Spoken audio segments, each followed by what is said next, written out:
When you're willing to be vulnerable and admit your mistakes, when you're willing to sit in just the discomfort of not knowing the solution, I think that's when you really garner that connection and that feeling of, hey, at least you're in this with me. To be truly effective as a leader, you need empathy. And that means working to see things through someone else's eyes.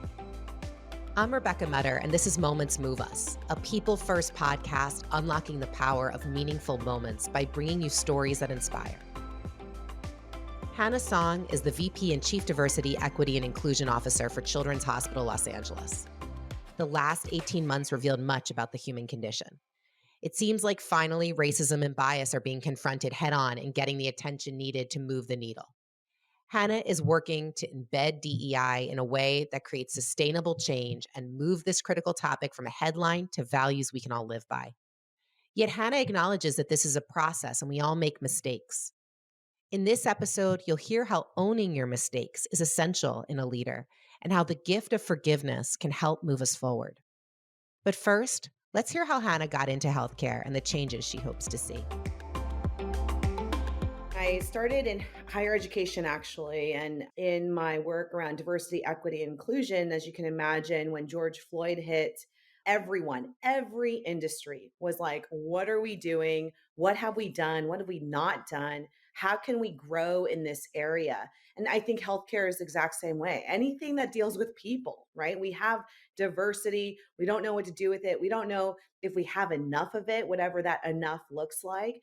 And then once we have it, how do we make sure everyone's mixing? What does inclusion look like? How do we ensure equitable outcomes and access, et cetera? So when Children's Hospital Los Angeles opened a position, their first inaugural full-time Chief Diversity, Equity, Inclusion Officer, their mission, if you don't know CHLA, is so palpable and bringing hope to children. I have 3 kids of my own. Of course, I wanted to be part of this. And in talking to the C-suite, it was not just this perfunctory, superficial role. It was really like, how can we embed DEI? How can we ensure that we are looking at everything we do with this DEI lens? So I knew it was time for me to make a pivot into an industry that really is near and dear to my heart and in a leadership structure that really supported this kind of change.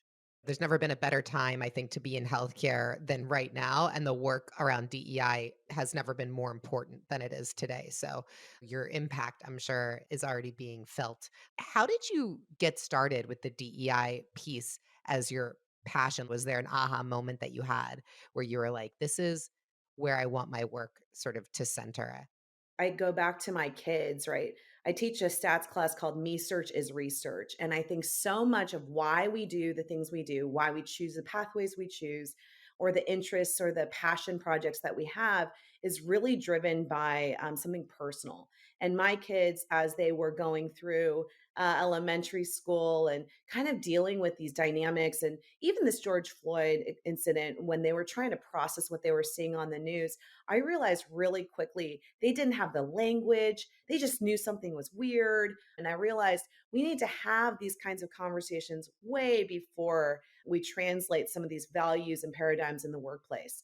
And so, in trying like every mom does, right, wanting the world to be a better place for their kids and children across the world, I think I just wanted to be part of something that would make a very differential impact and honestly was such a need. And adults are no different. Let's be honest. We're just a little more respectful and professional in the way we deal with interpersonal dynamics.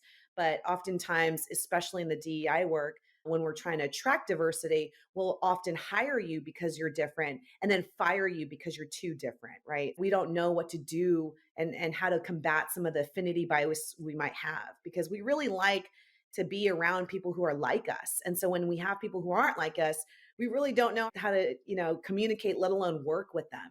So interesting how you say that we hire people because they're different, but then we fire them because they're too different. And how do we create environments where people can feel that they belong, regardless of like sort of putting in quotations how different they are? I think it has to be intentional and strategic and really evidence driven. So in this work, you'll hear in popular nomenclature, right? DEI every time. It's like DEI, DEI. It's like, it's three different things, right? Diversity is really different than equity and inclusion. Yes, of course, they're like concentric circles that really overlap. But when we think about DEI, it has to have somewhat separate strategies, right? Because you can't do the Noah's Ark way of diversity where you have two of everything, right? Check, check, check. We got diversity, or we look representative of our patients and families. Great. But do those different subpopulations, do they feel like their work matters? Do they feel like they have equal say in a meeting or in a decision point as a team member? Are they representative in the leadership position? Are they being promoted, retained, recruited, et cetera? So it's so insufficient just to look at just the D part. And oftentimes, I think it's the easiest, to be honest, right? Because it's a numbers game. But really, to ensure this idea of inclusion, like you said, the sense of belonging, right? And how can we be curious enough to avoid judgment and to really get to know each other? And that to me is such a big part of inclusion and what drives, I think, company culture and then attracts the diversity that we want to see. And then finally, the equity piece is really, to me, the accountability piece. Are we ensuring that these diverse groups are having equitable access to resources in terms of outcomes? Do they look similar, right? How are we supporting folks knowing that everyone's starting from a very different place, but giving them that equal experience is going to require some equitable approaches and initiatives and programming. Can you share a time when you've seen a personal account of something that went really well that you thought, wow, like this is what it's about. This is what I'm trying to get created with the work that I'm doing versus like a time that it didn't go in sort of the way that you would have hoped and kind of how those two sort of experiences may have impacted you or informed your own experience? Everyone has very different value sets, very different experiences, very different exposure, and to be frank, very different appetite to talk about DEI. So when we think about like mandatory trainings or like we want everyone to be well versed and drink this Kool-Aid of why diversity is so important to us, you have to recognize that folks are just not ready for it. I tried to mandate, for example, DEI training across the board. And what I quickly realized is that it became very superficial and not sustainable. I had folks coming into my office like, hey, look, I got like three BIPOC people to apply for this job and I'm going to hire this one person. And you're like, whoa, whoa, whoa, let's back up. That, first of all, is illegal. We're not advocating any kind of quota system, but rather the spirit of this hiring process is really to evaluate and check our own individual biases and how they really interplay and come out during the decision making process of a search committee, right? That was the exercise, not to check off boxes and to get an award for having and hiring a BIPOC person. So that's one area where I quickly realized, hey, if people don't understand the why of what we're doing, this can have a lot of unintended negative consequences. So I quickly scaled back on the mandatory trainings and really thought about, hey, what is going on now? Taking a more curious framework. Like if we envision not getting the most ideal candidate in the traditional sense, like the smartest person or the most experienced person, but rather if you look around the room and your team has XYZ, you have apples, you have oranges, you have grapes, like what are you really missing to add value? And then how can we make sure that we have the most diverse reach, right? The broadest reach of applicants so that we can fulfill that role. And so when I started taking more customized approaches to these conversations and really holding their hand through the process, I recognized that it had deeper roots, it was sustainable, and it was, in fact, meaningful across the board. So that's one area. Another challenge we have is when we think about BIPOC representation in leadership positions. So we started a leadership program, and really quickly, it was pretty clear and explicit that we wanted to attract a diverse cohort of folks who would be interested in this. And then I was like, you know what? We can't have it be another like minoritized program, right? Like, oh, these poor people who don't have the cultural capital to advance on their own, let's bring them in, give them the skills. And it's this very pejorative, condescending, patriarchal model of providing them an experience. Rather, we are going to keep it competitive. And guess what? We're going to take out the bias in selecting folks so that we are representative and proportional to the enterprise. It's honestly an honor, right, to be part of this program. And because we see the potential in you and we want to be challenged as an enterprise of what we're missing to identify talent, we're going to have a more mutual and symbiotic relationship. So that's an area where it evolved over time. And I really think investing in our talent in this way and recognizing and being humble enough to know that we can learn something from this process too.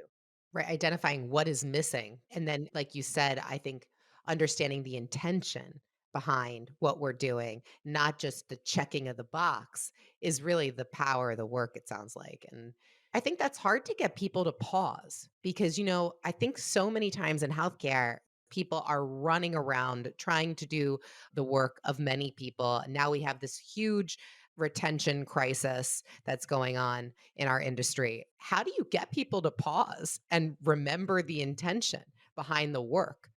Yeah, I think we have to see them. We have to validate what they are doing.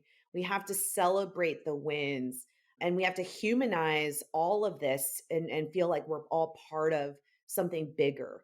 And you're right, the stats are so alarming, right? 40,000 or so full time RN shortage across the state. How are we going to fill this gap of what we need in terms of demand and the supply of nursing? We're still navigating pay equity. Women aren't being paid what, like 82 cents to the man's dollar. I mean, we are still dealing with a lot of these crisis moments.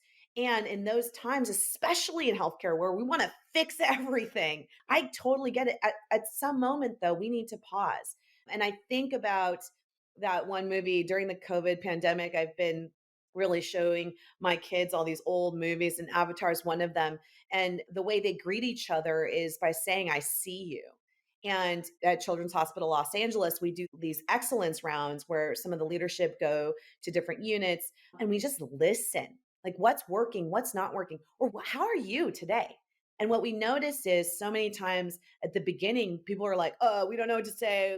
Are you after a problem or a solution? Or do you want something pragmatic? And then once we just sat there and was like, no, really, how are you doing? Tell me about the case that you're at right now. And they were able to articulate the challenges or express, hey, we would really love this one extra thing. Can we feed, for example, the families and not just the patients? Or can we please get some extra hours or information about dealing with certain kinds of cultures, right? These asks are so minimal. And yet, when we were able to listen and say, yes, I see you, I see that you struggled today and you weren't able to come in because you've been doing back to back shifts and you are exhausted. And we want to just thank you for being here. I mean, it changes the entire tenor of that conversation. And I love rounding because of this. It grounds us on what matters. And what matters is that people just want to be seen, heard, understood. And even if you don't agree with them, you can still support them. And I think that is just absolutely key to all that we do in healthcare. I will say that seeing someone going beyond the Disney movie, seeing someone is really hard work because we have to put our ego aside and our agenda aside to really look in someone's eyes and meet them where they are. Getting people to be able to do that is important so that quality care can be delivered that goes way beyond just the clinical experience, but it rather goes into the whole human experience, like you were saying, and the things that they're asking for with the meals for families or education, really knowing what they need. And we can't fix it. And necessarily at that moment, when you're telling me all the things that are going wrong or that you are frustrated with, we might not be able to offer you a solution. And that is so hard for leaders to sit with because we are so used to being reactionary, placing our worth and value based on providing solutions and immediate responsive solutions. And at the same time, we're humans. We make mistakes. There are some times where we have all the best of intentions and put out a policy, and we think it's going to make your life so much greater. And in reality, the unintended consequence was that it didn't really think about X person or this kind of situation or whatever it is. We are fallible as humans and systems. And so when we're able to just take a pause, acknowledge, listen, get the feedback, and then just say, hey, we are going to be working on this and we'll get back to you. I think that is so real that people appreciate and respect that. We do not have all the answers all the time, except don't tell my kids that. I tell them I do. But for the most part, I think when you're willing to be vulnerable and admit your mistakes, when you're willing to sit in just the discomfort of not knowing the solution, I think that's when you really garner that connection and that feeling of, hey, at least you're in this with me. Thank you for being here. I think that comes from a real place of bravery, being able to sort of express vulnerability in that way. When you think back to your own leadership journey, is there something you can point to that's given you the voice and the courage to be able to kind of do this type of work in this way? I think it has to do with recognizing and finding mentors and kind of creating what like the Harvard Business Review talks about your personal board of directors. I had several mentors along the way, and the ones that I feel are the most important in my life are the ones that were willing to say, I don't have all the answers. And so when there is this level of vulnerability, it creates, what we are honestly really after currently in terms of psychological safety or wellness. It creates this idea that, hey, they don't have it all together either. And, we can help each other in dimensions, and you don't have to be an expert in any one. Can you share a little bit with our listeners about how do we create cultures of forgiveness? I love this question. It's honestly an area and a value system that I strive for and I still work on today. So I am by no means an expert in forgiveness, but I think it is absolutely a critical part of this equation.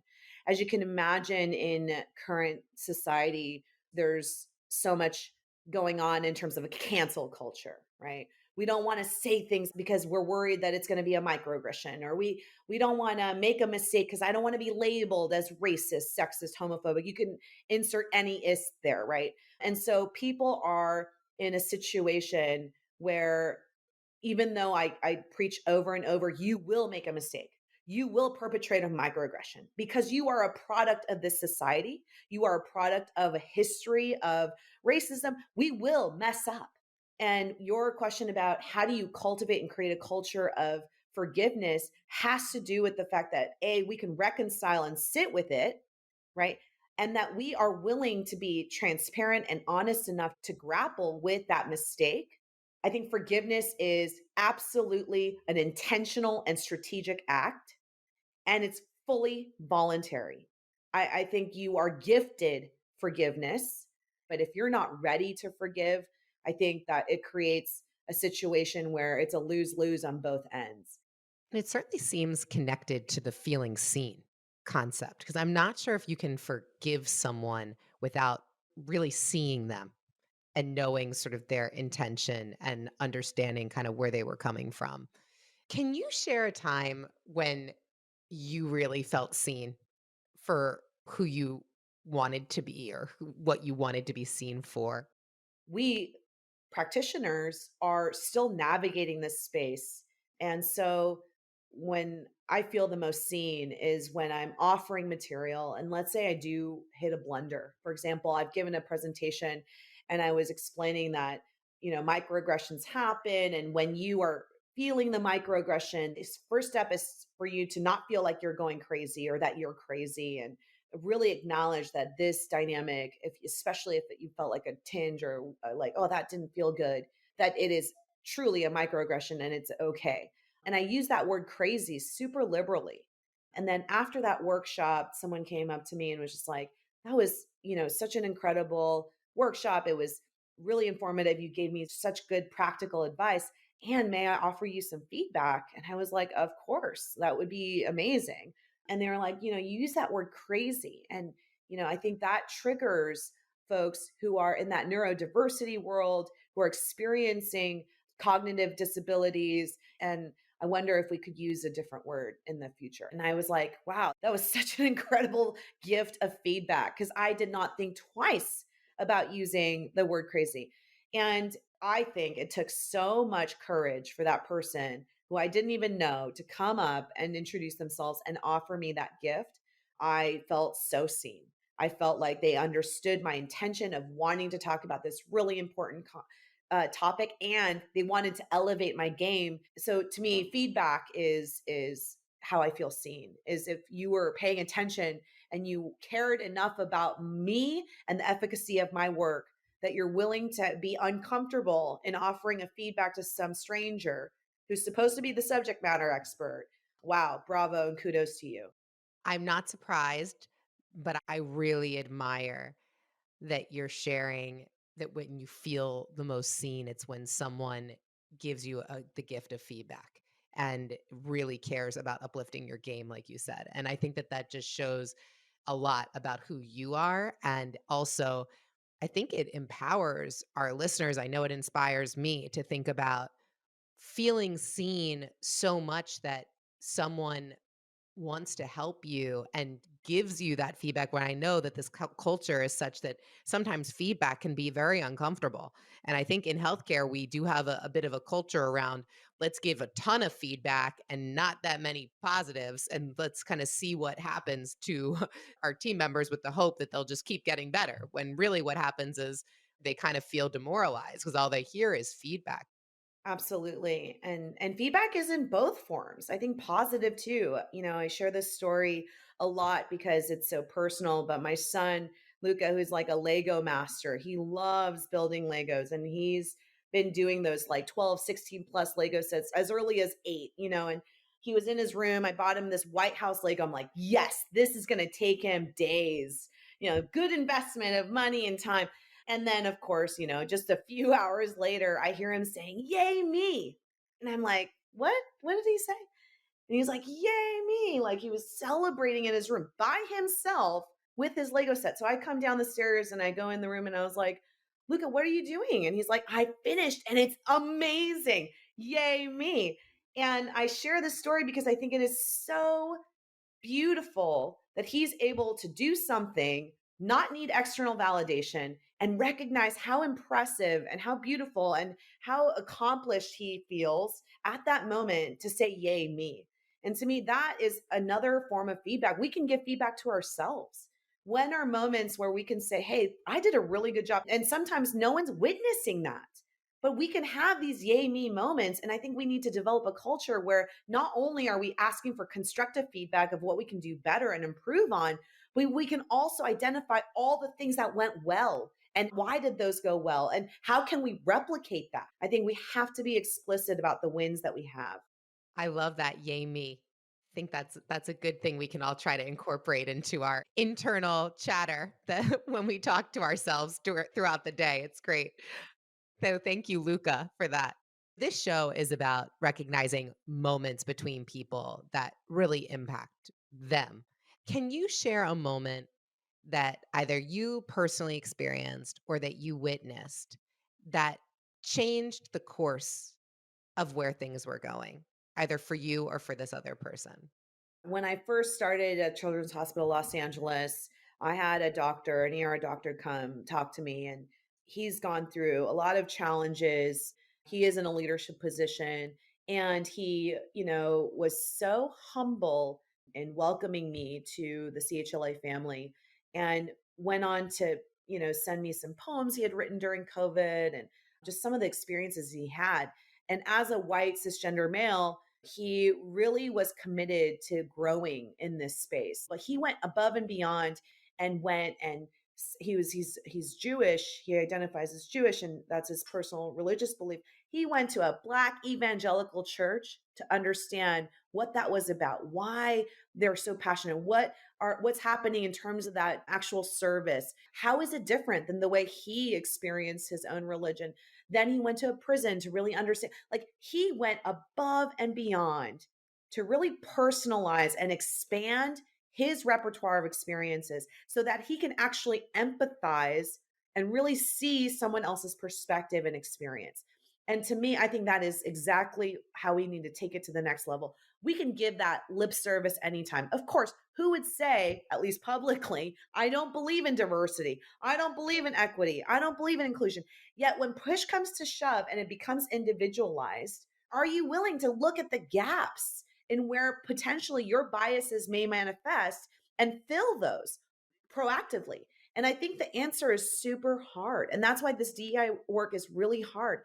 In the equity space, I hear this all the time. Yes, I believe merit matters the most.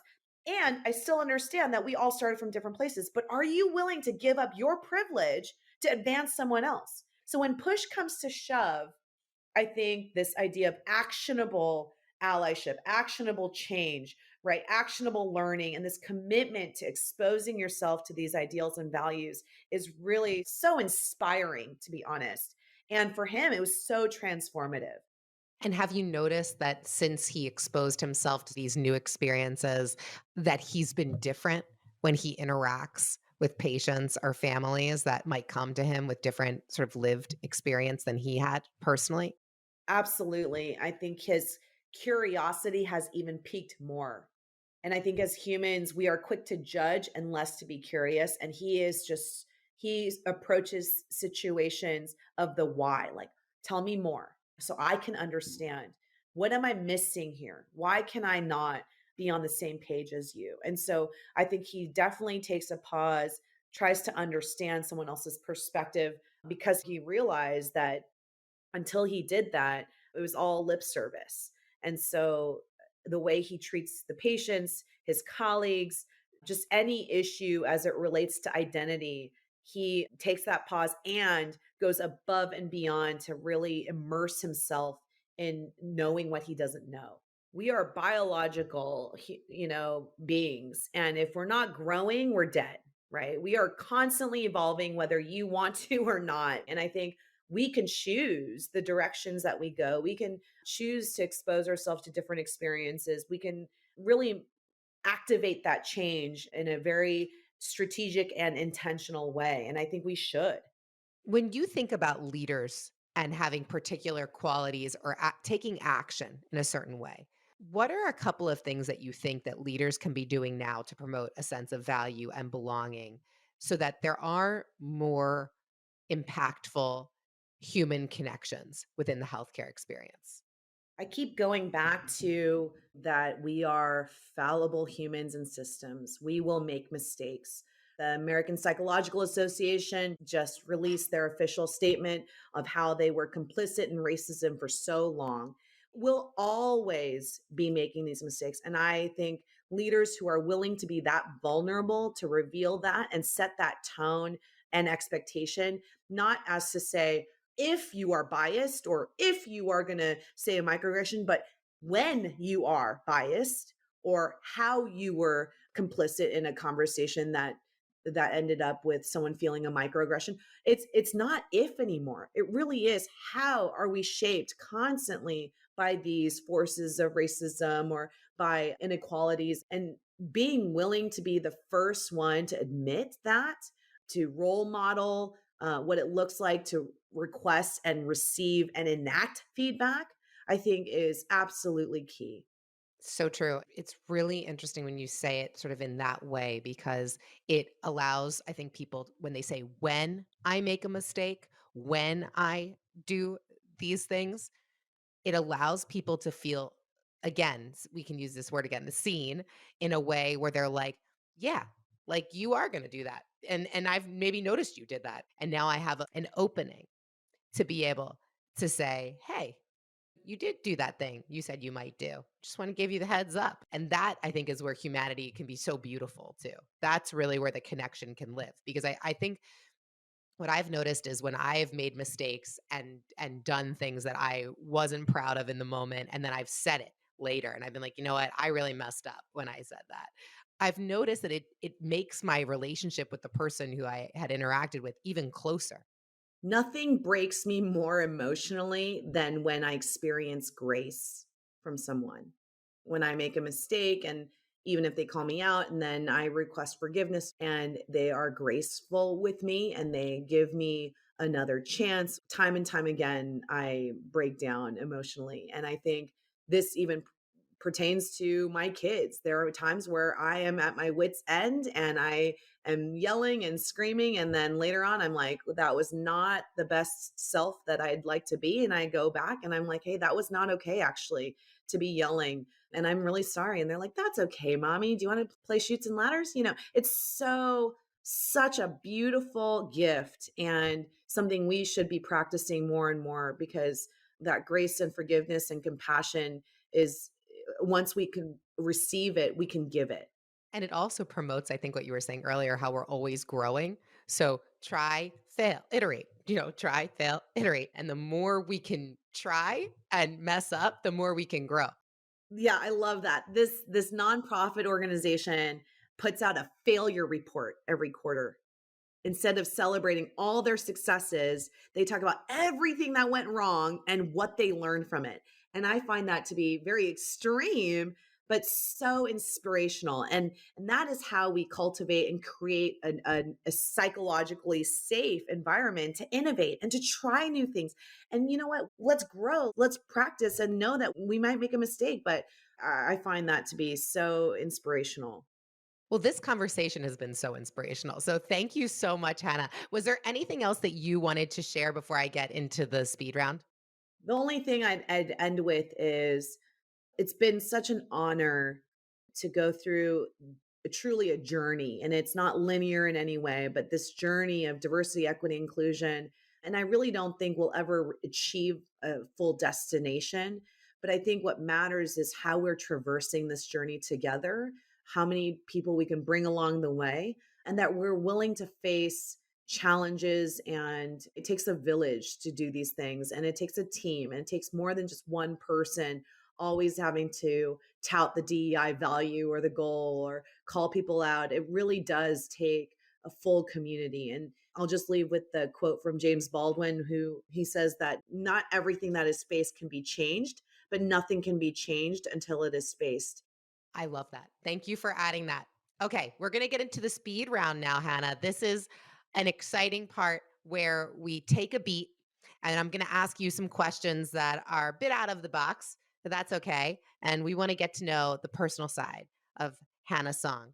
So, first question, Hannah, can you share something with our listeners that less than 10% of your work family knows about you?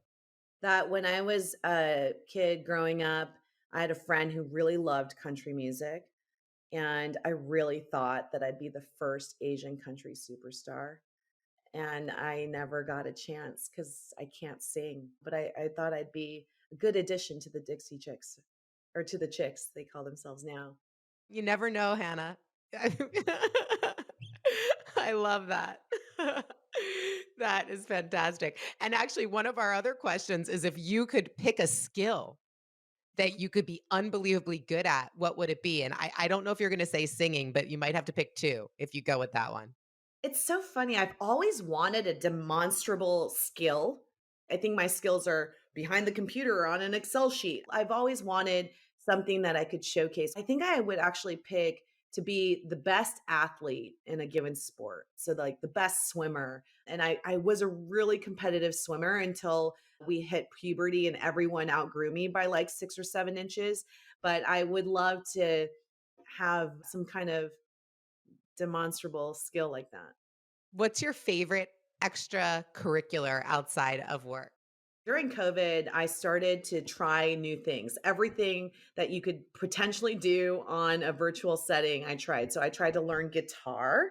I tried to learn how to watercolor, and I tried new recipes and cooking.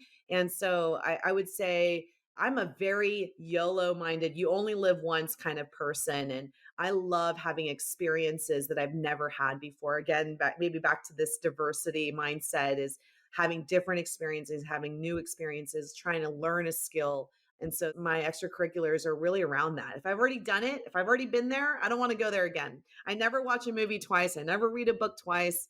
I'm ready for the next thing.